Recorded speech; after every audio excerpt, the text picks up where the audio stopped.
Morning বন্ধুরা, কেমন আছেন সবাই? আশা করি সবাই খুব ভালো আছেন। চ্যানেলের নতুন একটি ব্লগে আপনাদের সকলকে স্বাগত জানাই।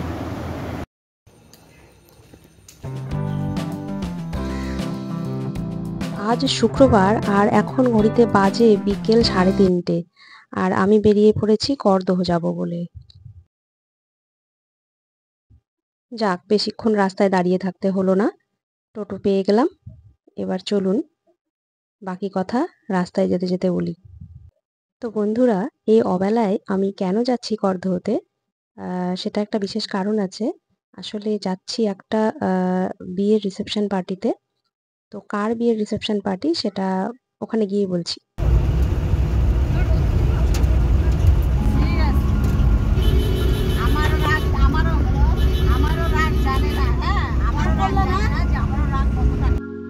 তো প্রতিবারের মতো এবারেও মুড়ির টিনে উঠে পড়েছি। মুড়ির টিন না, মানে ট্রেকারে উঠে পড়েছি। তো যাচ্ছি এবার। আর আজ যা গরম আর এত ওয়েদার বাজে, মনে হচ্ছে দম আটকে মরেই যাব। আর এতক্ষণে নিশ্চয়ই শুনতে পেরেছেন আমার পেছনে এই মহিলা এত বকবক করছে ফোনে। কার সাথে ঝগড়া করছে না কাকে থ্রেট দিচ্ছে জানি না, তবে ওর বকবকানি শুনে আমার কান দিয়ে রক্ত বেরোনোর জোগাড় হয়ে গেছে। এবার আমার অবস্থা খুব খারাপ।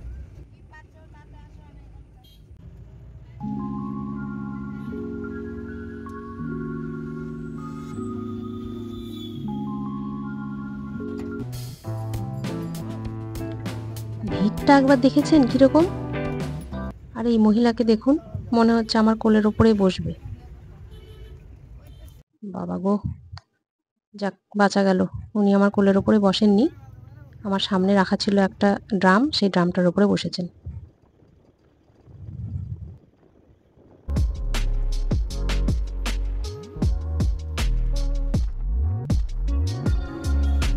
যাক বাবা, শেষ পর্যন্ত নেমেছি।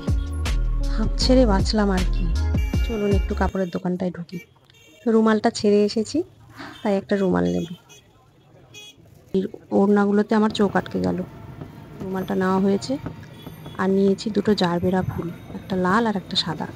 খুঁজছিলাম পিঙ্ক কালার, কিন্তু পেলাম না। বিয়ের সিজন কিনা। ফুলের দোকানের লোকটা বলল আজকে সব ফুল শেষ হয়ে গেছে, আজকে অনেক বিয়ের ডেট আছে। তো যাই হোক, যা পাওয়া গেছে সেটাই ভালো। তবু তো পেলাম। আর এই যে দেখুন, আমি টোটোতে উঠেছি ঠিকই, কিন্তু টোটোটা প্লাই আর কাঠে ভর্তি ছিল। তার উপরেই চেপে বসলাম। সন্ধে হয়ে আসছে, আমাকেও পৌঁছতে হতো তাড়াতাড়ি। আর টোটোও পাচ্ছিলাম না। তো যাই হোক, উঠে বসেছি। আর চোখ মুখের ঘামগুলো মুছে মুখটা একটু ঠিক করে নিলাম।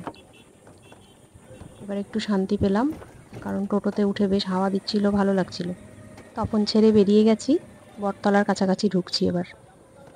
ও, আজ তো আবার শুক্রবার, তো বটতলার হাটটাও লেগেছে। কত লোক আর কত ভিড় দেখুন। ইস, কত সুন্দর গাছগুলো। নেমে যে দু একটা নিয়ে নেব তার উপায় নেই। হাটের মধ্যে দিয়ে যেতে যেতে আমার রবীন্দ্রনাথ ঠাকুরের সেই সহজ পাঠের হাট কবিতাটার এক দু লাইন মনে পড়ছে। হাট বসেছে শুক্রবারে, বক্সিগঞ্জের পদ্মা পাড়ে, জিনিসপত্র জুটিয়ে এনে গায়ের মানুষ বেচে কেনে, উচ্ছে বেগুন পটল মূলো, বেতের বোনা ধামা কুলো, সর্ষে ছোলা ময়দা আটা, শীতের র্যাপা নকশি কাটা, ঝাঁঝরি করা বেরি হাতা, শহর থেকে সস্তা ছাতা, কলসি ভরা এখো গুড়ে, মাছি যত বেড়াই উড়ে, খড়ের আটি নৌকো বেয়ে আনলো ঘাটে চাষির মেয়ে। যা, তারপরে আর কলাইন ছিল কি ছিল না আমার ঠিক মনে পড়ছে না। যাই হোক, ছোটবেলাটা কত সুন্দর ছিল বলুন আমাদের। হাট ছেড়ে বেরিয়ে গেছি। আর বেশ টোটোতে যেতে যেতে ঠান্ডা হাওয়া উপভোগ করছি। আর সামনে একটু করে দেখছি যে কতক্ষণে আর পৌঁছবো। বিরক্তও লাগছে বসে থাকতে থাকতে, কিন্তু কিছু করার নেই। তো যাই হোক, আর একটু সময় লাগবে, ততক্ষণ একটু কষ্ট করে বসে থাকতেই হবে।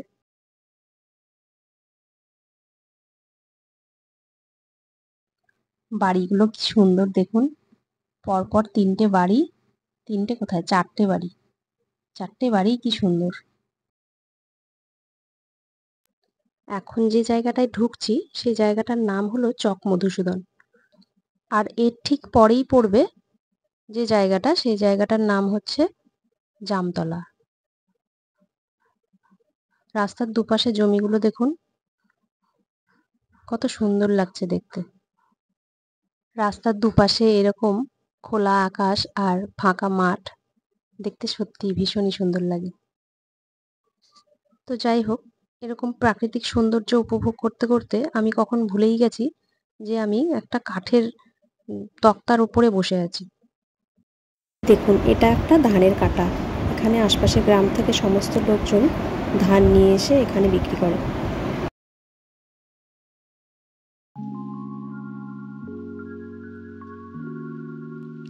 সামনে যে জায়গাটায় যাচ্ছি, এই জায়গাটার নাম হচ্ছে, সবাই ফকিরপাড়া বলে, তবে এর একটা ভালো নামও আছে, বেনিপুর নাম জায়গাটার। এই যে পেট্রোল পাম্পটা দেখছেন, এটা হচ্ছে বিল্টুর পেট্রোল পাম্প। বিল্টু আমারই ক্লাসমেট, আমরা একসাথেই পড়তাম।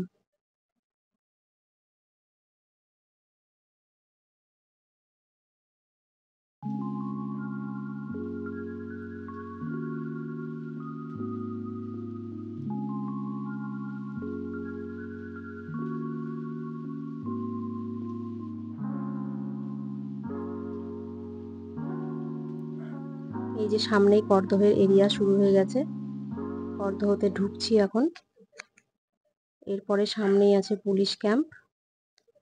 তারপর এদিকে ডান দিকে থাকলো রতনের বাড়ি, রতনও আমার ক্লাসমেট। মৌমিতার বাড়ি ক্রস করে গেলাম, মৌমিতাও আমার ক্লাসমেট। এই পাশটায় আছে পাপুনদের বাড়ি, পাপুনও আমার ক্লাসমেট। আর এই হচ্ছে করদহ বাস স্ট্যান্ড, সামনে ওই যে গাছটা দেখতে পাচ্ছেন, এইটা হচ্ছে করদহ বাস স্ট্যান্ড। এই যে স্টপ লেখা আছে যেখানে, এখানেই বাসগুলো থামে। তারপর সামনে আরেকটু এগিয়ে সেখানে আছে করদহ মার্কেট, একটা লজ হয়েছে নতুন ওখানে। আর ওখানেই আছে আমার আরো দুটো ক্লাসমেটের বাড়ি, দোকান আছে, সিধু আর সুষমা। তো আমি ওখানেই নামবো, চলে এসেছি। সামনে ডান দিকটায় আছে গৌর গ্রামীণ ব্যাংক, আর বাঁ দিকটায় বিপুল কাকুর দোকান। আর তারপর আরেকটু সামনে এগিয়ে রামচন্দ্রপুর গ্রাম পঞ্চায়েত, আর তার আগেই মদন কাকুর ওষুধের দোকান। এই যে আমি নেমে গেছি সিধুর দোকানে। চলুন করদহের রাস্তাটা আপনাদের একটু ঘুরে দেখাই। এই যে টোটোটা ঢুকতে দেখছেন, এই দিকটাই আমাদের বাড়ি, মানে নদীর রাস্তাটা এদিকেই, নদী পার করে আমাদের বাড়ি। আর টোটোটা যেদিকে চলে গেল সেটা হচ্ছে নালাগোলার রাস্তা, ওদিক দিয়ে মালদাতেও যাওয়া যায়। আর এই যে রাস্তাটা দেখছেন, এই রাস্তা দিয়ে আপনি যেতে পারবেন গঙ্গারামপুরে, তপনে, বালুরঘাটে, নয়াবাজারে। সুষমা একটু কাজে ব্যস্ত আছে। দেখুন বরের গাড়িটা কি সুন্দর সাজিয়েছে, আজকে অনেকগুলো বিয়ের ডেট আছে। তো এখানে আমি কিছুক্ষণ দেরি করলাম। আর এই যে আমাদের মুক্তি বৌদি সর্বদা হাস্য মুখে থাকেন। তো বৌদির এটা স্টেশনারি দোকান, এখন চালায় না সেভাবে, তো জিনিসপত্রগুলোতে ধুলো পড়ে গেছে। বৌদি এসেছে যে বিয়ে বাড়িতে যাবে জন্যে, একটা নেল পালিশ নেওয়ার জন্য এসেছে নিজের দোকানে। যাই হোক, আর আমি এখন আছি, বাবা এটা কি মা, কি সুন্দর তো। বন্ধুরা, এখন আছি সুষমাদের বাড়িতে। তো এই পুচকিটা হচ্ছে সুষমার মেয়ে। আমি যখন ঢুকলাম তখন ও রান্নাবাটি নিয়ে খেলছিল, আর ওই যে পাশে ওর ঠাম্মা বসে আছে। আর ও লোকজন এত বেশি ভালোবাসে, আর আমাকে তো খুবই ভালোবাসে। পিউমা নিয়ে এসছে, পিউমা নিয়ে এসছে বলে খুব লাফাচ্ছিল। তারপর আমাকে নাচ দেখালো। তারপর ঘর থেকে একটা ফুলদানি বের করে নিয়ে এসে আমাকে বলছে, তুমি চোখ বন্ধ করে থাকো, একটা সারপ্রাইজ দেবো। তারপর ওই যে বান্ধবী আমাকে একটা ল্যাংচা খেতে দিল। তো আমি এখন ল্যাংচা খাওয়া শেষ করে ঘরে গিয়ে বিয়ে বাড়ি যাবো জন্যে রেডি হতে শুরু করলাম। আর এই যে ফুল দুটো নিয়ে এসেছিলাম, একটা বান্ধবীর মাথায় লাগিয়ে দেবো, একটা আমি পরবো।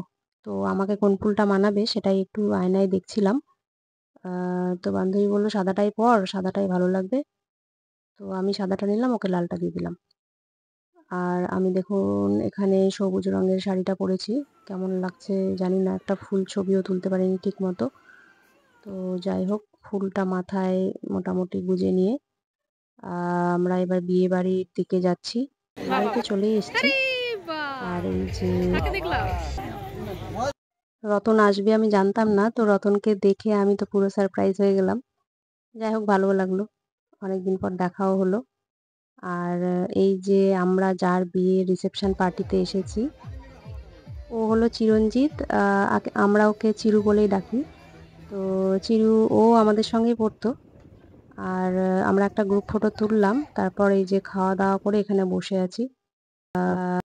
আর বিয়ে বাড়ির আশপাশের পরিবেশটা দেখুন, শুধু এত গরমে লোকজন এত অতিষ্ঠ। আর এই মহারাজকে দেখুন নিশ্চিন্তে ঘুমাচ্ছেন, কোনো হেলদোল নেই। আর যেখানেই যাচ্ছি যে একটু ফ্যানের সামনে দাঁড়াবো, এত লোকের ভিড়, সব ফ্যানটা দেখবেন সবসময় লোকজন নিজেদের দিকে ঘুরিয়ে নিয়ে আছে। আর এই যে এখানে এরা সব ডিজে বাজিয়ে নাচছিল, তো ওখানে একটু গেলাম, একটু ফটো তুললাম, ভিডিও করলাম। গানগুলো শুনে খুব হাসি পাচ্ছিল, কপিরাইটসের ভয়ে গানগুলো দিতে পারিনি, তাই আপনাদের শোনাতেও পারলাম না। আর এই যে সোনু এখানে চুপচাপ দেখছে, নাচার একটু তালেই আছে, কিন্তু জো পাচ্ছে না জন্য নাচতে পারছে না। আর এই যে দেখুন, এই যে সোনু বুড়ি নাচতে শুরু করে দিয়েছে। তো বেশিক্ষণ নাচলো না, কেউ পার্টনার নেই, নাচতে পারছে না তাই। আর এই যে ফ্যানের সামনে ভিড় দেখুন, গরমের দিনে কেউ বিয়ে করে, বাবারে বাবা কি অবস্থা। বেশ সব মিলিয়ে বিয়ে বাড়িটা বেশ ভালোই কাটলো। রাতে বান্ধবী গল্প করছিল যে আগের দিন ভোরবেলায় নাকি বাঁধ ভেঙে এত জল ঢুকেছে যে বাঁধে জলের শব্দে ওদের ঘুম ভেঙে গেছে। মানে ওদের বাড়ির নিচের পুকুরটা, ওটাতে জল পড়ছিল, সেই জলের আওয়াজে ওদের ঘুম ভেঙে গেছে। তো সকালবেলা বাড়ি যাওয়ার সময় আমি ভাবলাম যে টোটোতে উঠবো না, আগে আগে একটু দেখি নদীর জলটা কতটা বেড়েছে, একটু গিয়ে দেখি। তো গিয়ে দেখি যে বন্যা সত্যি ভীষণই বেড়ে গেছে। আর দেখুন নদীটা কত ফুলে ফেপে কতটা উঁচু হয়ে গেছে। ওরই মধ্যে আবার এই ছেলেপেলেগুলো জলের মধ্যে কি করে লাফিয়ে লাফিয়ে স্নান করছে দেখুন, সাহস কত এদের, তাই না? আমার তো নদীর জল দেখিয়ে তো বুকের ভেতরটা কেঁপে যাচ্ছে। এমনি দেখতে ভালোই লাগছে। আর এই ব্রিজটা হওয়ার পর থেকে এই করদহ আর আমাদের বাড়ির ওই পাশে, মানে আপনার বার্নিতলা বলুন, গনাহার বলুন, ডাঙ্গাপাড়া বলুন, এই সমস্ত এরিয়ার লোকজনের যা সুবিধে হয়েছে তার বলার অপেক্ষা রাখে না। বিশেষ করে এই ছেলেপেলেগুলো যারা স্কুলে পড়াশোনা করে, ওদেরকে ওই নৌকো পার করে যেতে হতো কিন্তু স্কুল, প্রাইভেট সমস্ত কিছু করতে। তাতে করে কত কষ্ট হতো সে তো আমি জানি। তো এই ব্রিজটা হওয়ার পরে সত্যি খুব খুব ভালো হয়েছে লোকজনের। তো যাই হোক, নদীতে কিছুক্ষণ ওখানে ব্রিজে দাঁড়িয়ে আমি কিছুক্ষণ ছবি তুললাম আশপাশের, আবার একটু সেলফিও তুললাম। তুলে তারপরে এই যে চারপাশটা দেখুন, দেখাচ্ছি আপনাদের, বেশ ভালোই লাগছিল। এই যে পেছনের আম বাগানটা দেখছেন, ওগুলো, ওর মধ্যেও লোকজনের বাড়ি আছে, ওগুলোর মধ্যেও জল ঢুকে গেছে। কি দুরবস্থা ভাবুন তো। নদীর ধারে যাদের বাড়ি হয় তাদের সত্যি ভীষণই মুশকিল, বলুন।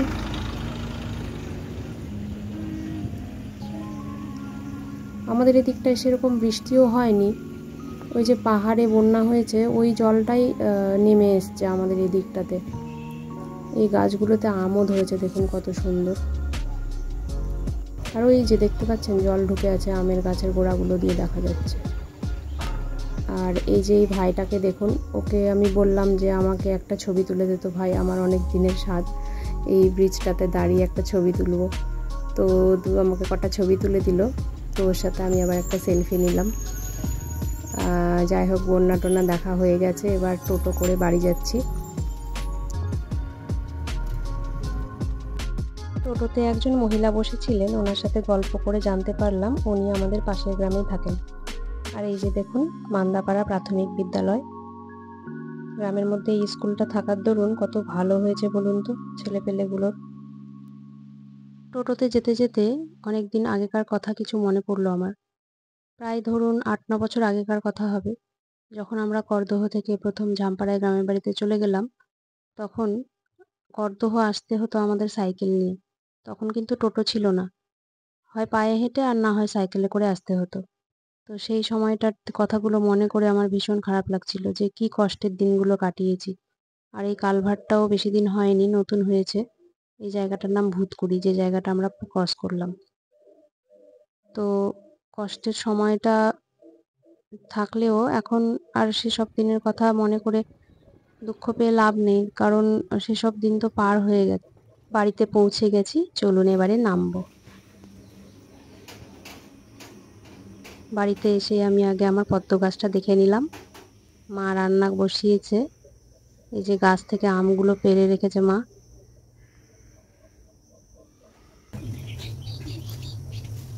স্নান করে ফ্রেশ হয়ে আমি এখানে বাবার জন্যে পোলাও রান্না করতে বসে গেলাম।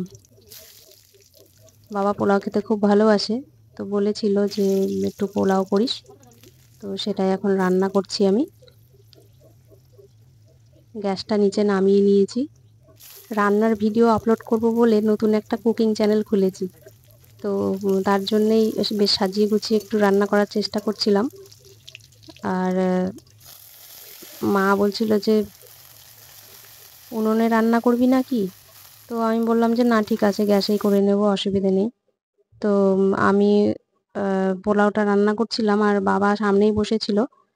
আর আমি যেহেতু ক্যামেরা লাগিয়ে রান্না করছি, তো আমার রান্না করা দেখে বাবার কি হাসি, বলছে এগুলো কি করবি তুই। তো বললাম যে দেখো, পরে যখন ভিডিওটা রেডি হবে তখন দেখো কেমন হয়।